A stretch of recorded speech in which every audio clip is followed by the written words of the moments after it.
Écoutez, bonjour à toutes et à tous. D'abord, merci pour l'invitation. Quelques mots d'introduction sur la structure du mouvement d'UNI en Île-de-France, donc que je coordonne. Le mouvement d'UNI dans cette région, c'est 50 sur des départements très différents que sont Paris, Hauts-de-Seine, Val-de-Marne, Seine-et-Marne, Essonne. C'est 4 actions qui sont mises en place et qui concernent pour l'essentiel de jeunes victimes du système prostitutionnel et ou de la traite des êtres humains à fin d'exploitation sexuelle.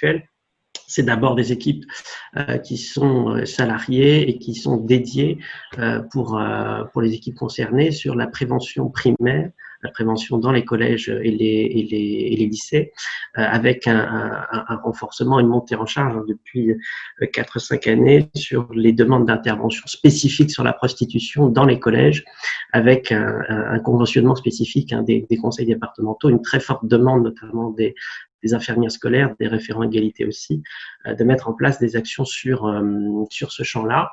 Évidemment, ce ne sont pas des actions qui parlent uniquement de prostitution, mais qui intègrent bien le sujet dans un ensemble plus important d'éducation à la vie relationnelle, affective et sexuelle qui permet non pas parler de conduite à risque prostitutionnel, mais de replacer des bases sur l'égalité filles-garçons, la lutte contre l'homophobie, la lutte contre les violences sexuelles, poser les bases d'une sexualité sans violence basée sur le désir réciproque et creuser les vulnérabilités individuelles et sociétales qui amènent vers la prostitution. Une activité de prévention secondaire également sur des jeunes identifiés comme pouvant être déjà victimes de violences, notamment dans des foyers.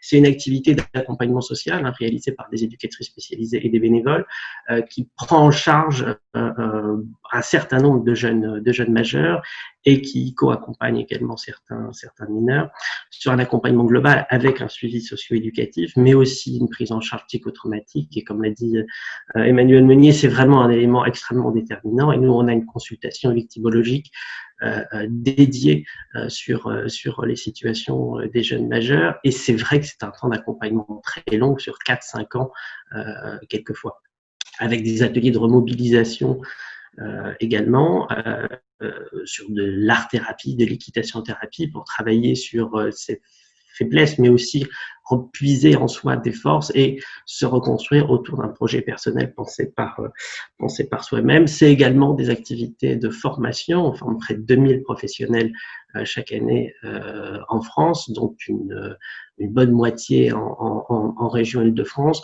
sur les questions de l'identification, mais aussi sur les questions de vocabulaire, sur les questions de façon d'appréhender le phénomène.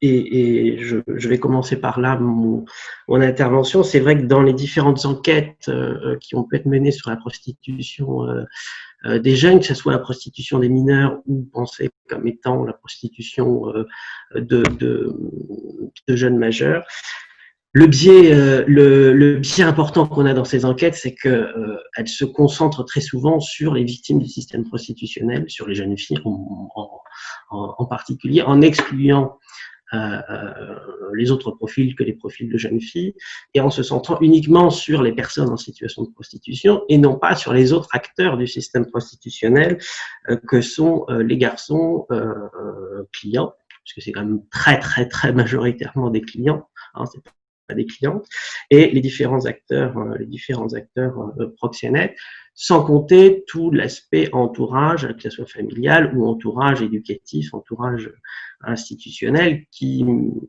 a aussi une implication importante, positive et négative quelquefois sur le sujet. Ce qu'on remarque aussi, c'est qu'il y a une tendance assez forte et qui est assez relayée à la fois par des chercheurs mais aussi par des médias de parler de nouvelles formes de prostitution. Et ça se caractérise par la mise en avant de nouveaux termes et nous au mouvement d'UNI on trouve ça effectivement aussi assez questionnant, parce que même si c'est vrai qu'il y a des nouveautés forcément, de par l'organisation de la société d'aujourd'hui, de par les outils numériques, s'il y a des nouveautés dans l'organisation de l'exploitation sexuelle, le fond de l'exploitation sexuelle, les ressorts de cette exploitation sexuelle ne sont pas très nouveaux, et malgré l'utilisation de nouvelles étiquettes, en fait, le fond du système prostitutionnel évolue peu. Et j'en viens à cela maintenant, c'est-à-dire que pour comprendre le phénomène prostitutionnel chez les jeunes, que ce soit chez les mineurs ou chez les jeunes majeurs, il faut en revenir au système prostitutionnel. Parce qu'au fond, c'est le même système prostitutionnel, d'ailleurs, qui concerne ces deux catégories, parce que si les jeunes majeurs ne sont pas rentrés dans la prostitution étant mineurs, les logiques sociales ou les vulnérabilités qui les amènent dans la prostitution sont à l'œuvre depuis qu'ils sont mineurs. Donc, il y a une distinction impossible à faire entre ces deux catégories, et le fait d'avoir appelé cette journée prostitution des jeunes a finalement beaucoup de sens par rapport à ce fait-là. Qu'est-ce qu'on appelle le système prostitutionnel, qui est le concept sur lequel a été basée cette fameuse loi d'avril 2016? C'est un système d'exploitation, c'est un système d'exploitation humaine et sexuelle qui est à la fois basé, comme je le disais, sur des logiques sociales et sur des vulnérabilités individuelles. Des logiques sociales qui sont pas très compliquées à identifier. En réalité, on les connaît par cœur. C'est d'abord des inégalités socio-économiques pour une part. Il y a une surreprésentation des jeunes des catégories populaires dans la prostitution, à la fois des mineurs ou des jeunes majeurs. Ça n'exclut pas qu'il y ait également des profils de jeunes majeurs, voire de milieux très aisés. Moi, j'en ai notamment en plein cœur de Paris, des jeunes en situation de prostitution qui sont issus de milieux très aisés, mais qui n'ont pas forcément un entourage et un cadre familial adéquate. Mais il y a une surreprésentation des jeunes de catégorie populaire. C'est vrai à la fois pour les jeunes victimes, c'est vrai à la fois pour les clients, et c'est vrai pour les proxénètes. Clients et proxénètes qui peuvent être des mineurs eux-mêmes. Là où ça joue, c'est quand même pour sortir de la prostitution, parce que ceux qui sont issus de classes moyennes ou de classes aisées ont quand même plus de ressorts pour rebondir et pour quitter la prostitution plus vite, même si en général ça suffit pas, mais ils ont quand même des cartes en plus par rapport aux autres. Les autres logiques sociales sur lesquelles est basé le système prostitutionnel, c'est quand même des inégalités racistes, hein, et les discriminations sociales et économiques associées. Et puis une très grande partie d'inégalités qui n'est pas des inégalités uniquement sexistes, mais qui sont des inégalités de genre, avec le conditionnement féminin traditionnel, hein, qui a été un peu démantelé, mais qui est quand même toujours là, avec une inscription, une socialisation des jeunes filles, et c'est renforcé quelquefois par la télé-réalité, par la pornographie, par les réseaux sociaux, un conditionnement des jeunes filles dans des rôles et fonctions distincts des hommes, objectivement pensés comme devant être inférieurs et comme devant se définir par rapport au désir des hommes et par rapport au pouvoir des hommes. C'est aussi la précarisation, l'exclusion, la violence envers les catégories identitaires LGBTQI+, et la non-reconnaissance des transitions identitaires comme étant des transitions valables, la non-reconnaissance par la société de ces transitions identitaires qui jouent un rôle important. Des vulnérabilités individuelles qui, là non plus, sont pas extrêmement nouvelles à préciser. Le point commun des victimes filles et des victimes garçons, parce qu'on a tendance à les oublier, mais il y a aussi, notamment dans les grands centres urbains, un contingent important de garçons victimes de la prostitution. Leur point commun, c'est quand même d'avoir assez souvent été victimes de la violence et de la violence d'hommes. Alors ça peut être dans l'entourage familial, ça peut être dans l'entourage un peu plus éloigné, ça peut être différents types de violences, ça peut être du harcèlement, ça peut être de la violence physique, ça peut être de la violence sexuelle, des viols beaucoup. C'est aussi une violence familiale plus généralement, avec des jeunes dont on n'a pas donné de place, dont on n'a pas donné d'importance, dont on n'a pas donné d'écoute, dont on n'a pas donné d'empathie dans la famille. Il y a des violences aussi entre jeunes, et il y a quand même énormément de situations qui sont liées au point de départ à des situations d'harcèlement scolaire qui ne sont pas vues ou qui ne réussissent pas à être traitées bien, soit par le personnel éducatif, soit par l'entourage familial. Et quand il y a harcèlement scolaire, plus conflit familial, plus ou des situations de violence, notamment par des prises en charge dans des foyers, il y a un terreau particulier, effectivement, comme disait assez justement Monsieur Meunier, sur un sentiment j'étouffe, je suis reconnu par personne, ou j'ai été victime de violences qui ne sont pas reconnues, donc il faut que je trouve des moyens pour respirer à nouveau, et ce moyen, ça peut être assez souvent une fugue, avec ce qui s'ensuit, des contacts chez qui aller et avec quel argent vivre. Et c'est là que petit à petit, quelquefois, la prostitution peut venir. À ces logiques sociales et vulnérabilité individuelle se conjuguent, parce que ça fait partie, là ça touche sur les deux dimensions, sur l'impact de la pornographie. Sur l'impact de la pornographie. D'abord parce qu'elle concerne des très jeunes. Aujourd'hui, plus de la moitié, bon, peut-être les 3/4 des jeunes dès l'école primaire ont regardé des films pornographiques, c'est-à-dire bien avant la sixième, et ils sont exposés non pas à de la sexualité, mais à de la violence sexuelle, à de la prostitution filmée, puisque la pornographie, c'est bien des actes sexuels contre rémunération filmés, donc c'est de la prostitution filmée, et c'est une habituation dès le plus jeune âge à de la violence sexuelle, et disons-le très clairement, à la domination sexuelle des femmes. Plus ils regardent, ça a un côté d'habituation de la violence et addictif, c'est-à-dire que plus ils regardent, plus cette violence va être normalisée. Il y a aussi un impact addictif assez parallèle à l'usage de stupéfiants. Plus ils regardent, plus ils vont avoir envie de regarder, et plus ils vont devoir regarder des vidéos violentes pour ressentir un effet. Et ça joue beaucoup dans les attentes des clients, parce que toutes les jeunes filles ou jeunes garçons vous diront que ce qu'attendent les clients, c'est une reproduction de ce qu'ils ont vu dans la pornographie. Ça joue aussi sur le passage en tant que victime. Je vous conseillerais de lire d'ailleurs ce témoignage très intéressant qui vient de sortir, qui est écrit par un père et sa fille, et d'une situation de prostitution de mineurs. Et la jeune victime dit clairement, si je le savais répondre aux attentes des clients alors que j'avais 13 ou 14 ans, c'est parce que je l'avais vu dans la pornographie.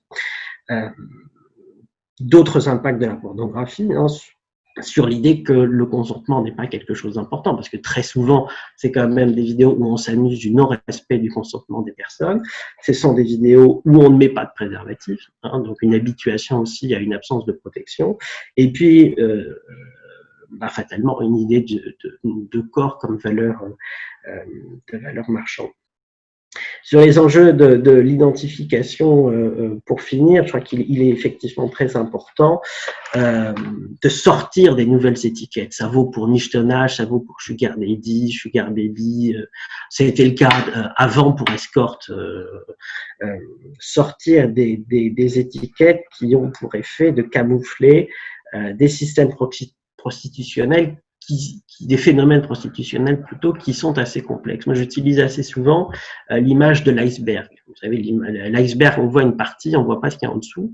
Et les phénomènes prostitutionnels chez les jeunes, c'est en plus souvent des icebergs plongés dans du brouillard. La fausse étiquette très tendance en ce moment, c'est l'étiquette du michetonnage, et moi je m'insurge assez contre cette étiquette. Il faut retracer l'histoire de ce mot michetonnage, qui est quand même assez incroyable. Il y a 50 ans, le michetonnage, ça désignait pas des jeunes filles, ça désignait des hommes qui manipulaient des personnes assez jeunes, qui manipulaient des femmes en leur faisant croire des choses, surtout pour obtenir une relation sexuelle. Aujourd'hui, il y a eu un renversement de représentation. C'est une étiquette qu'on colle sur des jeunes filles, uniquement sur des jeunes filles d'ailleurs, comme si les garçons n'étaient pas concernés. Le garçon, lui, il ne jetonne pas. C'est vraiment une étiquette collée sur les filles, et une étiquette particulièrement jugeante, particulièrement dégradante. Ça donne l'impression que c'est une jeune fille qui provoque, qui cherche, qui manipule un garçon. Alors effectivement, c'est le discours que quelques-unes peuvent tenir. Sauf que, comme l'a dit Monsieur Meunier, c'est un discours pour tenir le coup. C'est un discours pour se sentir exister, pour se sentir pour se sentir mieux dans sa peau. Et c'est associé à une politique de prévention, effectivement, qu'on dit politique de prévention des conduites à risque. Et moi, je trouve que c'est assez honteux de parler de conduite à risque, parce que pour moi, c'est pas des jeunes qui se mettent en danger, ou en tout cas, c'est pas uniquement ça. C'est surtout un système où on met en danger des jeunes. Et évidemment, il y a plusieurs façons d'utiliser ce mot-là, et il y a des façons moins problématiques que d'autres. Mais le problème, c'est l'effet performatif aussi du mot, où beaucoup de gens vont finalement retenir qu'il faut s'intéresser surtout sur la jeune fille et retenir l'idée que c'est une jeune fille qui pose problème, qui rentre pas dans le cadre, qui cherche des problèmes, qui est incontrôlable, etc. Alors que pour beaucoup, ce sont des jeunes filles en vulnérabilité qui laissent apparaître leurs failles à des exploiteurs et des exploiteurs qui profitent de ces failles. Et quand on dit ça, quand on replace les choses dans le système prostitutionnel, alors du coup, on voit tous les acteurs et on voit toutes les logiques en puissance et on a une meilleure considération souvent des jeunes filles. Même si, je le redis, il y a des utilisations très différentes par les travailleurs sociaux, par les politiques de prévention du mot michetonnage. L'autre problématique du mot michetonnage, c'est qu'il est assez utilisé finalement pour mettre un peu la poussière sous le tapis pour ne pas signaler. Et c'est vrai que, en tout cas moi pour ce que je vois sur l'Île-de-France, quand il y a un signalement à la CRIP ou au procureur de la République avec le mot michetonnage dedans, c'est évident qu'il ne va pas se passer grand-chose. Bon. C'est utilisé à la fois par par les jeunes et par les travailleurs sociaux pour camoufler la situation de prostitution, d'autant plus que c'est entendu quelquefois comme disait non mais il y a peut-être pas forcément grand-chose, c'est juste des relations un peu intéressées, mais c'est des jeunes filles qui savent ne pas aller si loin que ça, qui savent partir avant qu'il y ait un acte sexuel, ou bon quelquefois elles se font avoir, donc c'est pour ça qu'il faut être prudent, etc. Il y a des situations extrêmement différentes derrière ce mot-là.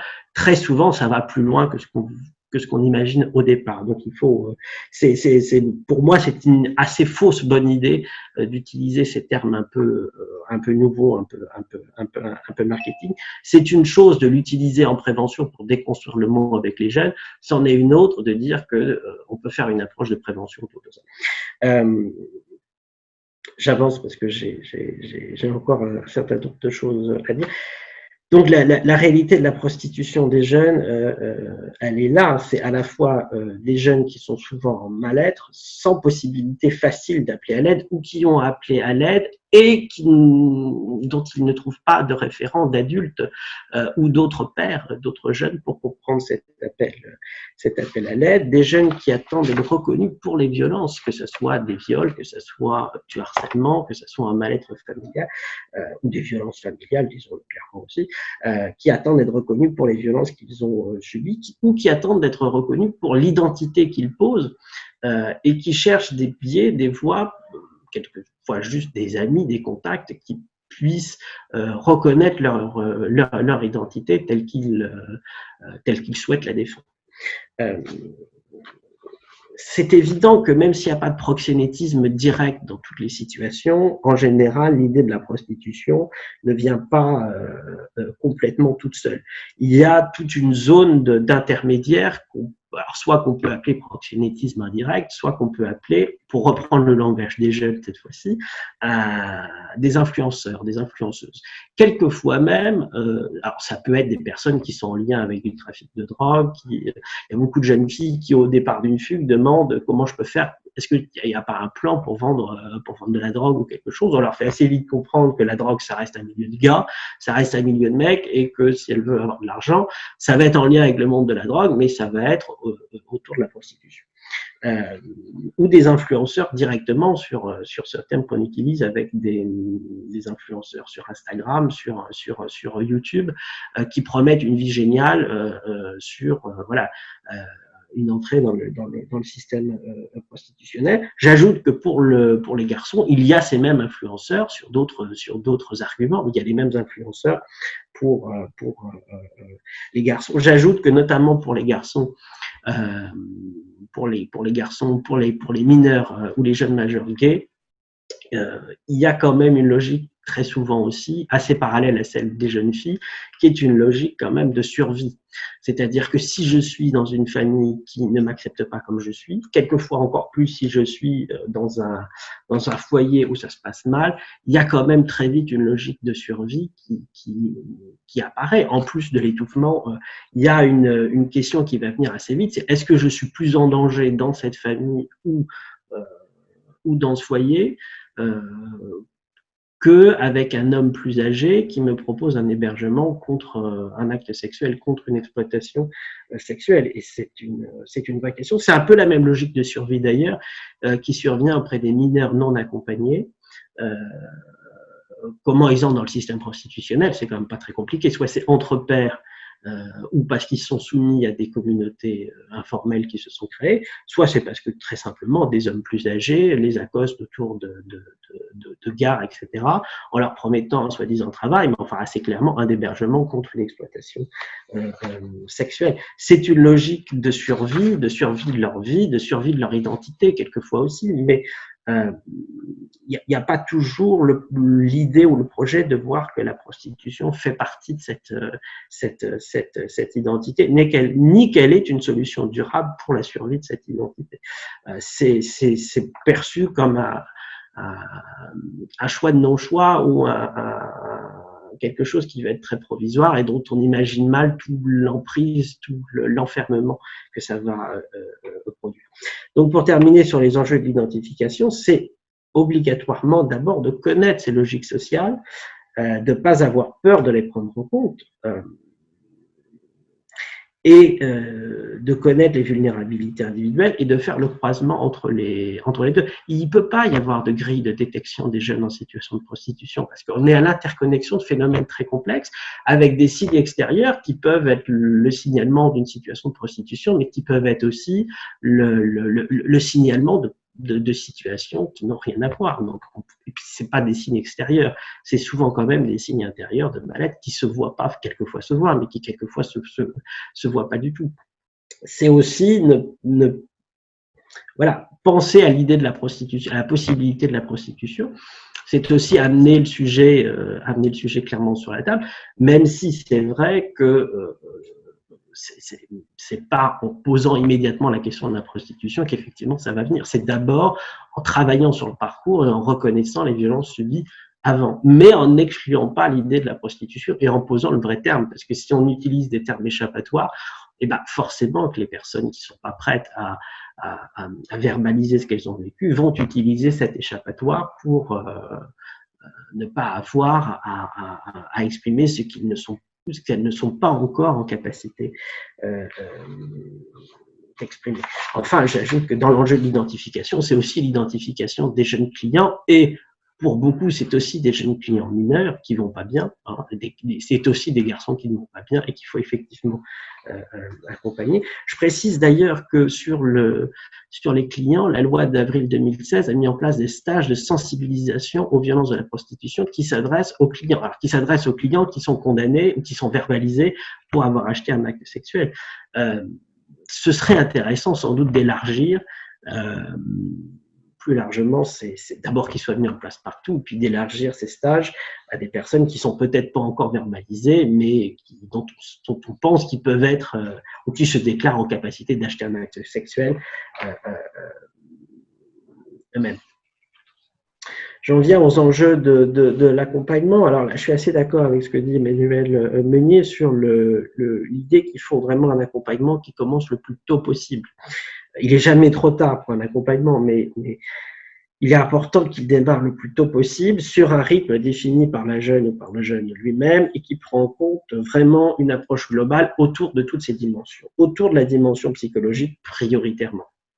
Pour traiter effectivement les traumas liés aux violences souvent vécues avant dans la prostitution, avant l'entrée en prostitution, mais aussi les traumas vécus dans la prostitution.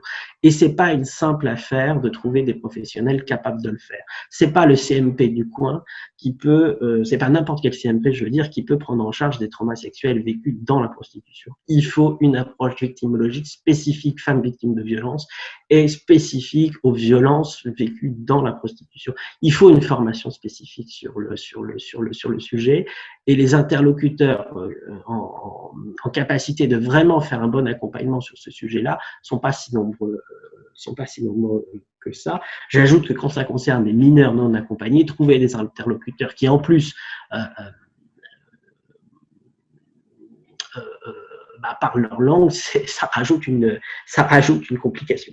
Un accompagnement sanitaire, bien sûr, sur la détection IST, sur tout l'aspect contraceptif, une dimension sociale et socio-éducative avec des éducatrices spécialisées, spécialement formées à ces questions-là, pour aider à retrouver ses forces, travailler sur ses faiblesses, trouver sa propre voie en matière de formation et d'emploi. Tous les enjeux autour des ateliers de remobilisation, tels que, voilà, en Ile-de-France, l'art-thérapie et l'équitation-thérapie, c'est vraiment des choses qui marchent très bien parce que ça les fait travailler sur la verbalisation pour l'art-thérapie, la verbalisation de choses qu'elles ont du mal à exprimer par la parole ou par l'écrit, et la verbalisation de choses qu'elles ne sont jamais parvenues à raconter. L'équitation-thérapie sur le côté prendre contrôle du cheval, prendre quelque chose de quelque chose qui leur fait peur, apprendre à surmonter ces peurs et à se sentir en responsabilité. Il y a des choses, voilà, qui peuvent être travaillées de manière très intelligente sur ces biais-là.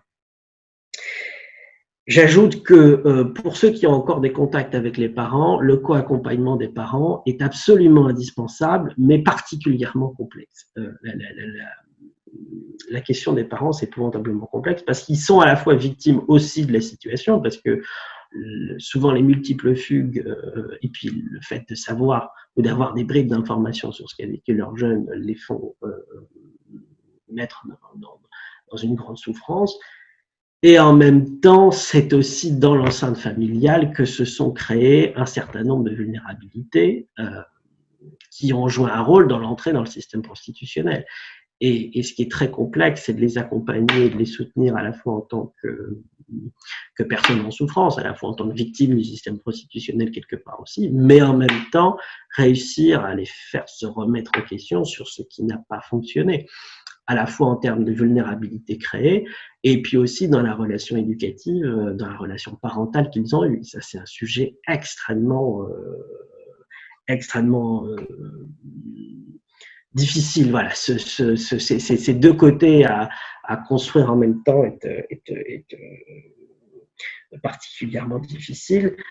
Ça rentre dans un axe très important, plus large, de repenser la relation jeune-adulte. Parce que c'est vrai qu'il y a eu une relation souvent très abîmée, qui s'est aggravée avant l'entrée dans le système prostitutionnel, puis qui s'est aggravée au moment des premières fugues ou des premiers gestes qui étaient des gestes pour montrer qu'on n'allait pas bien. Et beaucoup de parents surréagissent en refermant le cadre. C'est ce qui fait souvent qu'il y a d'autres, quand les jeunes reviennent, il y a souvent d'autres fugues parce que, on parle pas de ce qui s'est passé, on parle pas de ce qui s'est passé avant, on parle pas de ce qui s'est passé pendant cette fugue, pas suffisamment, et puis surtout, on a la solution de refermer le cadre.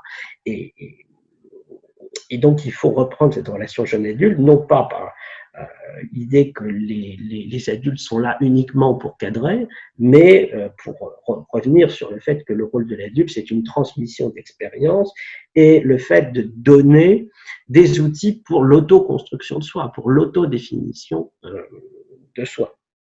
Il faut surtout reconnaître les failles éducatives. Il y a aussi un certain nombre de jeunes qui partent en fugue de manière assez régulière ou plus longtemps parce qu'ils ont été quelquefois exclus de leur établissement scolaire. Ça vaut pour le public comme ça vaut beaucoup moins pour le public, mais ça vaut quelquefois en particulier pour les établissements privés qui excluent les jeunes parce qu'ils ont trop séché de cours, parce que ceci, parce que cela, au lieu justement d'essayer d'apporter un cadre éducatif plus compréhensif et plus proche de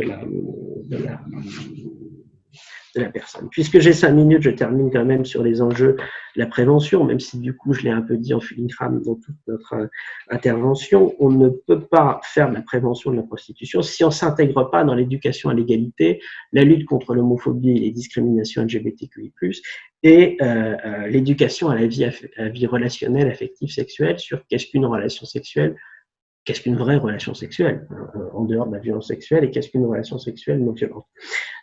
Donc lutter, ça passe voilà, par des grands enjeux, lutter contre le conditionnement de genre, tel que pensé et diffusé par le patriarcat, parce que la source de toutes ces violences, c'est quand même ce patriarcat, lutter contre les stéréotypes sexistes, l'enfermement des femmes et des hommes dans des rôles distincts et inégaux, développer, ça c'est vrai, des capacités d'analyse critique et d'émancipation face aux groupes d'influence, apprendre à repérer les manipulateurs et les agresseurs, c'est aussi renforcer, mais dès la sixième, tous les modules sur la vie affective, parce que finalement, des informations sur la sexualité au collège ou au lycée, ils vont assez souvent finir par en avoir. Réussir à parler, verbaliser tout ce qui est autour des sentiments, c'est plus difficile. C'est là-dessus qu'on peut intégrer la lutte contre l'homophobie aussi d'ailleurs, parce que finalement les sentiments, l'amour, c'est un sujet beaucoup plus tabou que la sexualité elle-même pour les jeunes. Déconstruire la notion de consentement, parce que cette notion de consentement, c'est quand même le couvercle qu'on met sur les violences faites aux femmes de manière générale, sans se poser beaucoup de questions. Consentir dans quelle manière, consentir à quoi, et puis l'idée que quand on a subi des violences, notamment quand on a subi des viols, quand on est en état quelquefois de sidération après avoir subi ces violences-là, on n'est pas en capacité de poser, de connaître les tenants et les aboutissants d'une relation sexuelle qui s'offre à nous. On n'est pas en capacité de dire non, mais on n'est pas en capacité de comprendre tous les enjeux de ce qui peut se passer. C'est pour ça que plutôt que consentement, la notion de désir réciproque permet de repérer les manipulations, de repérer les situations d'emprise, permet de poser comme condition comme condition inaliénable son désir réciproque, mais du coup ses envies, ses attentes, ses limites, ses stops dans la relation sexuelle. Et puis évidemment lutter pour l'égalité à la fois des sexualités et l'égalité des identités de genre de manière complètement intégrée dans tous les lieux d'éducation. C'est vrai qu'aujourd'hui il y a beaucoup de choses sur l'égalité filles-garçons, il y a beaucoup moins de choses. C'est plus difficile encore de faire de la prévention, notamment sur les discriminations LGBTQI+.